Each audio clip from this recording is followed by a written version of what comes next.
नमस्कार, मी निरंजन. इजी न्यूजमध्ये आपल्या सर्वांचं मनपूर्वक स्वागत. गोष्ट 2 समिटची सांगायची आहे आणि 2 समिटच्या प्रायोरिटीजची. याचं कारण असं आहे की काल नरेंद्र मोदी मुंबईमध्ये एका वेव्ज नावाच्या समिटला हजर होते आणि वेव्ज याचा फुल फॉर्म असा आहे, world audio visual and entertainment summit. म्हणजे जागतिक दृकश्राव्य करमणुकीचं असं ते एक परिषद मुंबईमध्ये झाली. हा वेव्ज नावाचा जो प्लॅटफॉर्म आहे हा नरेंद्र मोदींचे जीवश्च कंठस्थ मित्र मुकेश अंबानी आणि नीता अंबानी यांनी लॉन्च केला आणि त्यांचा असा त्याच्यामधला दावा आहे की $100 बिलियन एकूण त्याच्यामध्ये इन्व्हेस्टमेंट होईल आणि जगभरामधले 10,000 डेलिगेट्स त्या कार्यक्रमाला होते. 1,000 क्रिएटर्स होते, म्हणजे जे या करमणुकीचं कंटेंट क्रिएट करतात. 300 कंपन्या, एंटरटेनमेंट इंडस्ट्रीमधल्या 300 कंपन्यांनी याच्यामध्ये भाग घेतला. 350 स्टार्टअप्स होते त्याच्यात आणि 90 देशांमधल्या एकूण या सगळ्या कंपन्या होत्या. तर जगभरामध्ये जेवढे चित्रपट बनतात, त्याच्यानंतर वेब सिरीज बनतात किंवा डॉक्युमेंटरी फिल्म्स बनतात, तर अशा पद्धतीच्या हे सगळं करमणुकीसाठी प्रोडक्शन करणारे उजव्या विचारसरणीचे, राईट विंग, हे सगळे त्याच्यामध्ये एकत्र आणण्याचं काम हे याच्यात झालं. आणि या वेव्सच्या समिटला झालं असं की नरेंद्र मोदी, आपला नॉन बायोलॉजिकल पंतप्रधान, हा या वेव्सच्या समिटमध्ये 9 तास त्या एका कार्यक्रमामध्ये हजर होते. आता म्हणजे ते आपल्याला माहिती आहे, 22 तारखेला पहलगाममध्ये हल्ला झाला. पहलगाममध्ये हल्ला झाल्यानंतर सौदी अरेबियाचा दौरा असताना तिथून ते डायरेक्ट परत आले. परत आल्यानंतर आपल्याला सगळ्यांना असं वाटलं की आता आता काहीतरी निर्णय होणार. पण मग ते तिथून आले आणि ते डायरेक्ट बिहारला गेले. बिहारला जाहीर सभा घेतली निवडणुकीची. बिहारमधल्या जाहीर सभेच्या निवडणुकीत त्यांनी इंग्लिशमध्ये भाषण केलं आणि त्यात टेररिस्ट टेररिस्ट टेररिस्ट टेररिस्ट तर पाकिस्तानचा पण नाही उच्चारला अख्ख्या भाषणामध्ये. मग ते फोटो सेशन वगैरे सगळं करून झालं. त्याच्यानंतर रशियाचा दौरा होणार होता त्यांचा, तोही त्यांनी रद्द केला. आणि ते गेले कुठे? पहलगामला नाही गेले, काश्मीरला नाही गेले, ते वेव्सच्या समिटला मुंबईमध्ये हजर झाले. आणि पहलगामच्या अतिरेकी हल्ल्याचं जे काही त्यांना प्रचंड दुःख झालं होतं, प्रचंड दुःख, ते दुःख त्यांनी त्या याच्यामध्ये वेव्सच्या समिटमध्ये ऐश्वर्या राय, करीना कपूर, आलिया भट, एकता कपूर, अमिताभ बच्चन, शाहरुख खान, आमिर खान, नीता अंबानी यांच्याबरोबर ते सगळं शेअर केलं झालेलं दुःख आणि वेदना. म्हणजे विचार करा, या सगळ्यांचे खांदे किती ओले झाले असतील, डोकं ठेवून ठेवून रडले असतील, है ना. या सगळ्या याच्यात करमणुकीच्या कार्यक्रमामध्ये 9 तास नरेंद्र मोदी हजर. 9 तास. देशाचं प्राधान्य काय, देशावरती प्रसंग काय आलेला आहे तुम्हीच सांगता ना. तुम्हीच सांगितलं, उर बडवून सगळ्या मीडियाने सांगितलं, माध्यमांनी तर युद्ध पुकारून पाकव्याप्त काश्मीर ताब्यात पण घेऊन टाकला. हे सगळं झालं आणि इतका भयंकर काहीतरी प्रसंग असताना तुम्ही करमणुकीच्या कार्यक्रमात 9 तास, इतका रिकामचोटपणा आहे देशाच्या पंतप्रधानाकडे. प्रायोरिटीज काय आहेत देशाच्या? अहो तुम्ही काय करताय? म्हणजे या सगळ्यामध्ये बरं शहाणपणा काय केला? ती एक लष्कराच्या अधिकाऱ्यांबरोबर, नॅशनल सिक्युरिटी ॲडवायझर बरोबर, संरक्षण मंत्र्यांच्या बरोबर, देशाच्या गृहमंत्र्यांच्या बरोबर एक क्लोज डोअर मीटिंग झाली. ती क्लोज डोअर मीटिंगमध्ये काय झालं हे दुसऱ्या दिवशी जाहीर केलं आणि ते जाहीर करताना ती पब्लिक करून टाकली. मुळामध्ये ते क्लोज डोअर मीटिंगचे अख्खे व्हिडिओ बाहेर रिलीज केले आणि जाहीर करून टाकलं काय की आता आम्ही लष्कराला खुली छूट दिलेली आहे. म्हणजे लष्कर के भरोसे रहो, मेरे भरोसे मत रहो. मी काय निर्णय घेणार नाही, ते लष्कर काय घ्यायचं असेल ते घेईल. आणि याचा दुसरा अर्थ काय होतो की आतापर्यंत लष्कराचे हातपाय तुम्ही बांधून ठेवले होते, म्हणून पाकिस्तानची सीमा ओलांडून 250-300 किलोमीटर आत पहलगाम मधल्या त्या व्हॅलीपर्यंत हे लोक आले, अतिरेकी सशस्त्र आले, हत्यारांसह आले, लष्कराचे युनिफॉर्म घालून आले, 250-300 किलोमीटर आत 8 ते 10 दिवस आधी ते आले होते असं म्हणतात. माध्यमांनी त्यावेळेला अशा बातम्या केल्या की सूत्रों से पता चलता है की पीर पंजाब के रस्ते से वो आए. म्हणजे माध्यमांचा इंटेलिजन्स आणि माध्यमांचे सोर्सेस किती जबरदस्त आहेत, जे इंटेलिजन्सचे नाही आहेत, जे रॉचे नाही आहेत, जे IBचे नाही आहेत, जे मिलिटरी इंटेलिजन्सचे नाही आहेत, इतके माध्यमांचे सोर्स तगडे आहेत. त्यांनी पार मार्गबिर्ग पण सांगून टाकला. बरं, तो हल्ला झाल्यानंतर मग काय पाताळात लपले? आहे केवढंच काश्मीर? एवढे 8-9 लाख सैनिक तिथे शोधू का नाही शकत तुम्ही? म्हणजे तोपर्यंत लष्कराचे हातपाय बांधून ठेवलेले होते. आणि त्या बैठकीमध्ये बरं झाली पंचायत यांची कशी की पहिल्यांदा तो हल्ला झाला, पहलगामचा हल्ला झाल्यानंतर 2 दिवस सलग हिंदू मुस्लिम हिंदू मुस्लिम हिंदू मुस्लिम सुरू झालं. मग देशभरातल्या मुस्लिमांकडून काही खरेदी करू नका, बहिष्कार टाका, अमुक करा, तमुक करा. त्याच्यानंतर काश्मीरमधल्या पर्यटकांचे व्हिडिओ यायला लागले आणि त्यात काश्मीरमधले पर्यटक म्हणत होते की आम्हाला केवढी प्रचंड मदत केली इथल्या मुस्लिम समाजाच्या लोकांनी काश्मीरमध्ये. मग ते 2 दिवस सलग ते येत राहिले.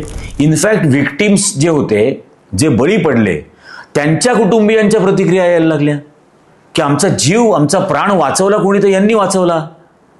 बाकीचे पर्यटक सांगायला लागले. मराठी होते, पुण्यातले पर्यटक होते, त्यांनीही सांगितलं की आमचा प्राण यांनी वाचवला. या मुस्लिम जे खच्चर चालवतात, कुणाला पाठीवर घेऊन धावत होते, डोंगरावरून खालपर्यंत पुन्हा डोंगर चढून वर येत होते, पुन्हा घेऊन जात होते, प्राण वाचवत होते, हॉटेलमध्ये घरामध्ये घेऊन गेले, फुकट खाऊ घातलं, पैसे घ्यायला नकार दिला. या सगळ्या मुस्लिम समाजाच्या तिथल्या लोकांनी. मग 2 दिवस हे पर्यटकांचे व्हिडिओ आले. त्यामुळे मग ते आधीचं हिंदू मुस्लिम नॅरेटिव्ह सुद्धा धुळीला मिळालं. मग ती सर्वपक्षीय मीटिंग झाली. मग त्या सर्वपक्षीय मीटिंगमध्ये राहुल गांधींनी संपूर्ण विरोधी पक्षातर्फे आणि इतर विरोधी पक्षाच्या नेत्यांनी सांगून टाकलं की आम्ही तुम्हाला पूर्ण तुमच्या पाठीशी आहोत. काय हवा तो निर्णय घ्या, आर पारचा निर्णय घ्या, काही प्रॉब्लेम नाही. आता राहुल गांधी आणि विरोधी पक्षावर पण काय बोलता येत नाही, हिंदू मुस्लिम पण करता येत नाही, धर्मावरून द्वेष पसरवता येत नाही, पर्यटकांचं काहीतरी खोटं नाटक व्हर्जन्स क्रिएट करून सांगता येत नाही. आता काय करायचं? आता आपण निर्णय घेऊ शकत नाही, आपण अकार्यक्षम आहोत, आपण इनकॉम्पिटंट आहोत, आपल्याला जगाचं भानच नाहीये, आपल्याला देशाच्या अर्थव्यवस्थेचं भान आणि परवा पण नाहीये.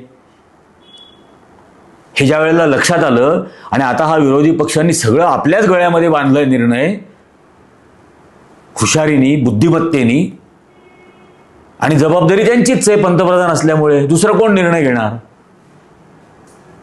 त्यामुळे सांगून टाकलं की तुम्ही घ्या निर्णय, आम्ही तुमच्या पाठीशी आहोत. आणि मग हे झाल्यानंतर निर्णय घेऊच शकत नाही, कारण मुळात डरपोक आहे, अत्यंत डरपोक. आणि मग काय सांगून टाकलं, मी लष्कराला आता खुली छूट देऊन टाकली. म्हणजे आता लष्कराने जर काही केलं नाही, ते अतिरेकी जर सापडले नाहीत, ते जर मारले गेले नाहीत, त्याच्या मुळापर्यंत जर जाता नाही आलं, तर सगळ्या अपयशाचा ठिकरा लष्करावरती फोडून टाकला. आणि मग ते लष्करावर सोपवून दिलं.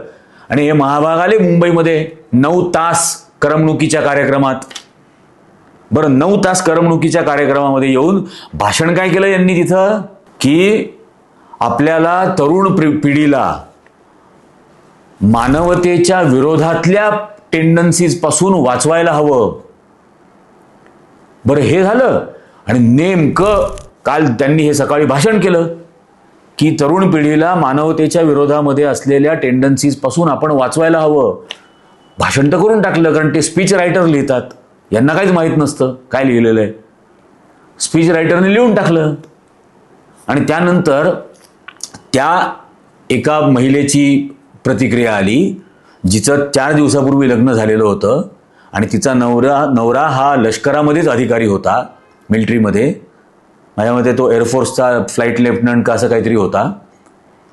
आणि त्याच्या बायकोनी प्रतिक्रिया दिली आणि त्यांनी सांगितलं की हो, माझ्या नवऱ्याचा बळी झाला, त्याला कलमा पढायला सांगितला होता. जसं भारतभर राज्यांमध्ये जय श्रीराम म्हण, जय श्रीराम म्हण, जय श्रीराम म्हण, आणि नाही म्हणता आलं आणि नाही म्हटलं तर मारून टाकायचं, हे जसं चालतं ना भारतभर, तसं त्या अतिरेक्यांनी कलमा पढायला सांगितला असेल आणि मारलं तिच्या नवऱ्याला, नाही पडता आला तर. ती असं म्हटली की हे जरी झालेलं असलं तरी देशामध्ये हिंदू मुस्लिम द्वेष पसरवू नका.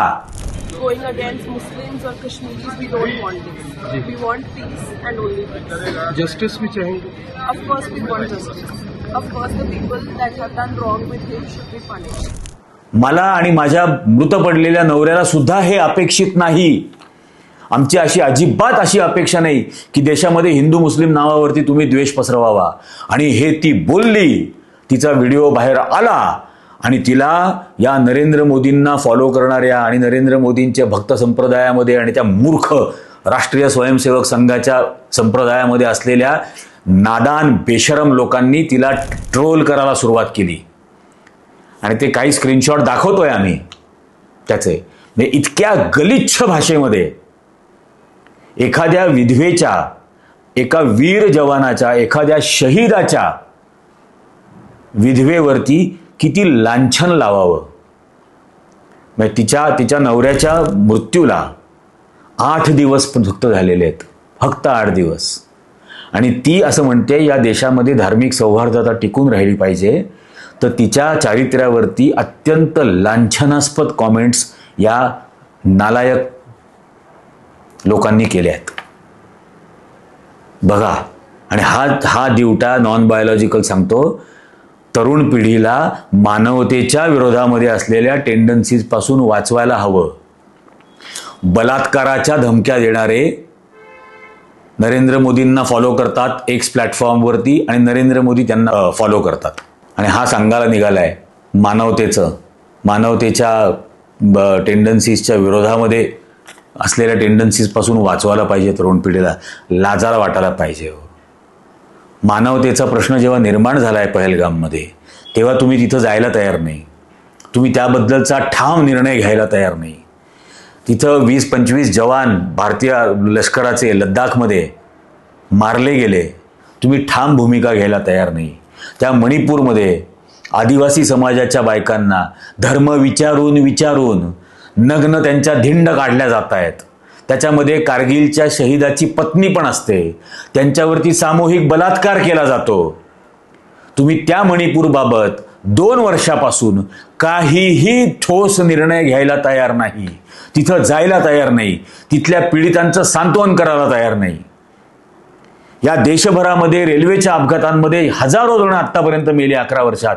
कुठेही हा फिरकला नाही. तो मानवतेचा दृष्टिकोन वगैरे घेऊन कोणाचंही सांत्वन केलं नाही. हाथरस पासून, उन्नाव पासून, कठुआ पासून अनेक ठिकाणी बलात्काराच्या घटना घडल्या. कोणाकडे हा सांत्वन करायला गेला नाही.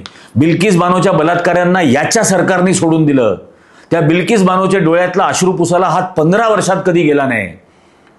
15 काय 2002 पासून आजपर्यंत 23 वर्षात कधी फिरकला नाही. आणि हा आता मानवतेच्या नावाने ढोंग करून भाषणं देतो आम्हाला.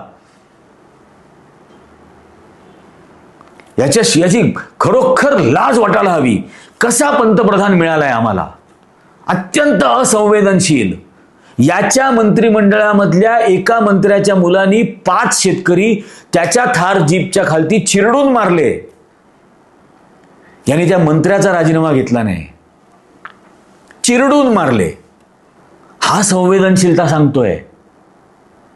हा मानवतेबद्दल बोलतोय. आणि हे सगळं घडत असताना हा त्या करमणुकीच्या परिषदेमध्ये 9 तास देशाचा पंतप्रधान देतो. 9 तास. आणि ते मूर्ख लो आयक्यू बुलडोजर भक्त संप्रदाय बोलत असतो मोदीजींना झोप येत नाही, मोदीजी 18 तास काम करतात आणि 20 तास काम करतात. उपयोग काय? या देशातल्या सामान्य गरीब मागास माणसाला, मायनॉरिटीच्या माणसाला, महिलेला उपयोग काय? या दिवट्याच्या त्या 18 आणि 20 तासाचं ज्यातले 9 तास तो करमणुकीतच घालवत असेल. एक भाषणासाठी त्याला 8-8 तास तयारी करायला लागते. मेकअप काय करायचा, कपडे काय घालायचे, टेलिप्रॉम्प्टरवरती काय लिहायचं, ते टेलिप्रॉम्प्टर लोकांना दिसणार नाहीत हे कसे ठेवायचे, आणि मग मान इकडे वळवल्याबरोबर वाक्य कसं वरती स्क्रोल झालं पाहिजे. मग त्याच्या ट्रायल्स 6-6 तास आधीपासून तो IT सेलवाले त्याच्या हे करत असतात. त्याची प्रॅक्टिस करायची. या सगळ्या एका भाषणात 8-8 तास जातात. कसलं 18 तास काम दीड दमडीचं. आणि हे होतंय. आणि 5 दिवसापूर्वी मी व्हिडिओ केला होता. 4 दिवसापूर्वी की ते तेलंगणामध्ये हैदराबादला राहुल गांधींनी काँग्रेस पक्षाच्या मार्फत जगभरातल्या 109 देशांमधले लोकशाही, धर्मनिरपेक्षता, समाजवाद मानणाऱ्या राजकीय पक्षांना, राजकीय पक्षाच्या नेत्यांना, त्यातले कित्येक जण त्या त्या देशांचे परराष्ट्र मंत्री आहेत, अर्थमंत्री आहेत, उपपंतप्रधान आहेत आणि विरोधी पक्षनेते आहेत, हे 109 देशातली लोक आणली आणि आज जगासमोर असलेली आव्हानं, याचा कसा मुकाबला करायचा, याला कसं सामोरं जायचं, याच्यावरती 2 दिवस ब्रेनस्टॉर्मिंग होतं. कुठं जगाकडे पाहणारा नेता आणि कुठे हे काय बोलायचं, या सगळ्या घटनांबद्दल अत्यंत लाज वाटते. हे जे काही चाललेलं आहे या वेव्सच्या प्लॅटफॉर्मच्या मार्फत, आणि हा पुन्हा वेव्सचा प्लॅटफॉर्म करणार काय? खोटे प्रॉपगंडा बनवणारे फिल्म बनवणार, खोट्या प्रॉपगंडा बनवणाऱ्या वेब सिरीज बनवणार. ते जसं डॉक्टर बाबासाहेब आंबेडकरांचा फोटो हे करतायत. आणखीन एक फोटो मला मिळतो, तो व्हिडिओ आहे बाबासाहेब आंबेडकरांच्या बरोबर हे सगळेजण मनुवादी. हा आर्टिफिशियल इंटेलिजन्सचा केलेला व्हिडिओ आहे. एक फोटो काल एकाने पाठवला की बुलेट मोटरसायकलवर बाबासाहेब आंबेडकर मागं बसलेले आहेत आणि पुढं हेडगेवार RSSचे. अरे बिंडोकांनो, हेडगेवार होता तोपर्यंत बुलेट मोटरसायकल बनत नव्हती भारतात. एवढे तर लो IQ बुलडोजर आहात तुम्ही. रॉयल एनफिल्ड ही मोटरसायकल नव्हती तेव्हा. आणि काय म्हणजे लाजा वाटायला पाहिजेत. यासाठी म्हणून हा वेव्ह प्लॅटफॉर्म चालणार आहे. बहिष्कार घातला पाहिजे लोकांनी या वेव्ह तर्फे जे काही बनवलं जाईल त्यावर. जसं हे म्हणत होते ना, मुस्लिमांवर बहिष्कार घाला, या अशा प्रॉपगंडा फिल्म्सवर बहिष्कार घाला. काय चाललेलं आहे हे? आणि याच्यावरून मग ते काय युट्यूबचा चेअरमन भेटला, मग युट्यूबच्या चेअरमन बरोबर यांनी चर्चा केली. मग ते 4 PM Hindi news channel national हे तर 1 दिवसात डाऊन करून टाकलं. राष्ट्रीय सुरक्षेला धोका आहे. म्हणजे राष्ट्रीय सुरक्षेला धोका चीनकडून नाही आहे, राष्ट्रीय सुरक्षेला धोका पाकिस्तानकडून नाही आहे, राष्ट्रीय सुरक्षेला धोका संजय शर्मांच्या 4 PM या युट्यूब चॅनलकडून आहे. आणि त्या युट्यूब चॅनलच्या कोण चेअरमन का प्रेसिडेंट का CEO त्यांना नरेंद्र मोदी काल तिथं भेटले. कशासाठी? पुन्हा हा जो इंडिपेंडंट आवाज आहे, हा जो स्वतंत्र आवाज आहे, जो लोकांना सत्य सांगतो, तसे आवाज बंद करायला. अरे दीड दमड्यांनो, तुम्ही चॅनल बंद कराल, गच्चीवर चढून ओरडेन, झाडावर चढून बोलेन, चौकात स्टूल घेऊन फिरून बोलेन. बोलणं कसं बंद कराल? लोकांना सत्य सांगणं कसं बंद कराल? पण अशा पद्धतीने हे सगळं चाललेलं आहे. पंतप्रधान करमणुकीच्या कार्यक्रमात 9-9 तास घालवतोय. याचा खरंच भारतीयांनी अतिशय गंभीरपणाने विचार करण्याची गरज आहे. आणखीन पुढे काही महत्वाचे भाग व्हिडिओज करतोच आहे या संदर्भाने. पण खरंच याचं गांभीर्याने विचार करा. तुम्हाला काय वाटतं हे सांगा. तुम्ही जास्तीत जास्त लोकांना हा व्हिडिओ पोचवा, त्यांना हे व्हिडिओ लाईक करायला सांगा. जितके जास्त लोक लाईक करतील तितकं जास्त युट्यूबच हे व्हिडिओज प्रमोट करेल. पण ही तळमळ, ही कळकळ आपल्या देशासाठी आहे, ती जास्तीत जास्त लोकांपर्यंत जाऊ द्या, एवढीच याच्यामधली विनंती आहे. आजच्या या भागामध्ये इतकंच. धन्यवाद.